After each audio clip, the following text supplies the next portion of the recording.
Okay, good morning mga kuya, no? So, nandito ulit kami ni Sir Don. Samahan niyo po kami sa driving lesson. So, kami ay papunta ngayong Balete. Tapos yan, Sir Don, pag halimbawa, di ba, kakaanan tayo dyan sa bypass.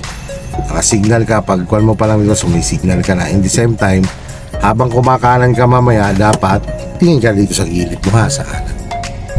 Signal na ikaw, kanan. Yan. Pakiramdaman mo lang naman yung ulahan mo. Kaya pag malayo na sila, pwede ka lang magas. Sige, tuloy-tuloy lang.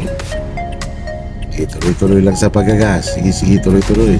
Malayo na yung nasa ulahan mo. Tapos dito ka sa kanan konti.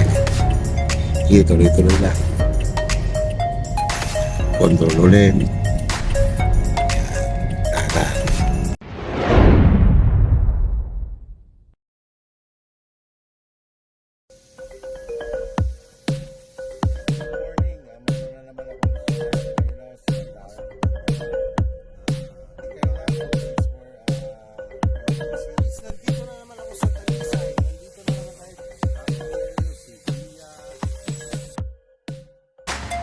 Sa gitnang lane ka, ha, sa gitna. Stay on your lane ka lang. Kasi para yung mga nag-overtake sa'yo sa kaliwat kanan. Check mo lang yung side mirror mo kung ikaw ay nasa linya. Maximum naman dito ay hanggang 60. Ang aking driver ngayon, araw na to. Buti na lang kahapon, tayo ay nakapag-parking na. Yan, katulad dyan, halimbawa lilipat ka ng linya. Yan, tingin muna. Doon ka lilipat, ha, after ng U-turn slot na yan. Signal ikaw. Inside mirror, wala. Rear mirror, wala. Okay, speed up. Yan. Okay, so mga kuya, no, nandito na kami. Going to Balete, Batangas. Mga ganito, salubungan. Kailangan huwag ka lalamang dyan sa kaliwa. Kasi syempre, nandyan yung kasalubong. Makikita mo yan, check mo yan sa side mirror mo. Kung ano yung clearance mo dyan sa tapos check mo rin yung kanan mo. Diba? Kung malaki dito, pwede ka pang dumikit dito sa kanan mo. Kumbaga, siguro mga 2 dangkal. Maintain mo na 2 dangkal ang space mo rito sa kanan mo. At tapos sidandaan lang tayo kasi paulan. Mga 40 lang. So syempre dito sa ganitong sitwasyon ng kalsada, hindi tayo dito yung tipong diin ng gas. Wala mag-clearance mo. Yan ang aralin mo. Yan. Oo, kasi yun ang napapansin ko. Mas lumalamang kang nandyan sa kaliwa mo. Kaya aralin mo, lalamang ka dito sa kanan. Makikita mo naman yan sa mga side mirror. Kita mo yun, oh, nabumula yung likod niya. Tingkad yung pula ng ilaw ng sasakyan niya. Ibig sabihin, nag-a-apply siya ng brake. Marami ka ditong maaaral sa ganitong kalsada. Yung smooth braking. Ito na kami sa Bulaklin. Yan lang naman yan ang isang maingat na driver, alam mo kung kailangan didiin ng gas, kailan mo siya bibitawan, kailan ka bibilis, kailan ka babagal. Lalo na kapag ganyan ang panahon, syempre maulan.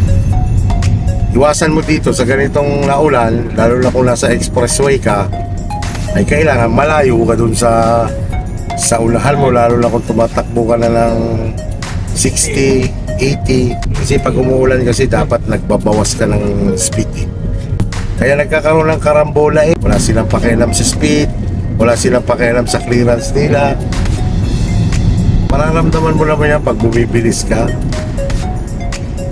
Pagka nahihirapan ka na sa ganyang wiper, pwede mo lang dagdagan pa ng isa yan. Mababa. Yan. Para magtuloy-tuloy siya. Tumataas na daw yung kanyang tiwala sa pagmamaneho ngayon. So ito po mga kuya, no, itong way na to, papunta po itong Balete, Batangas.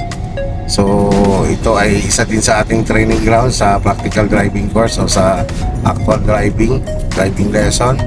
Kasi dito po, downhill po ito.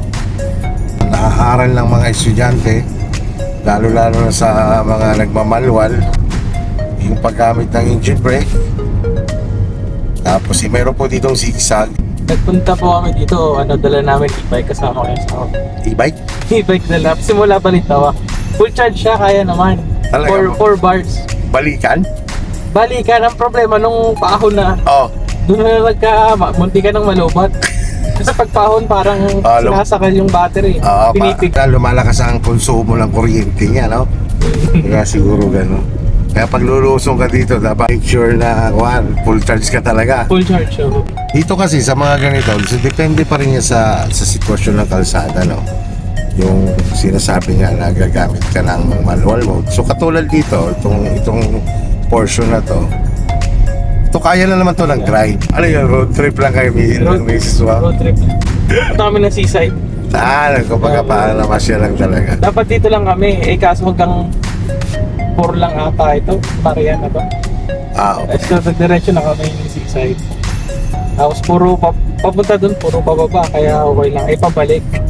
Doon kami na. Full charge pa naman yung e-bike. Yan na lang zigzag.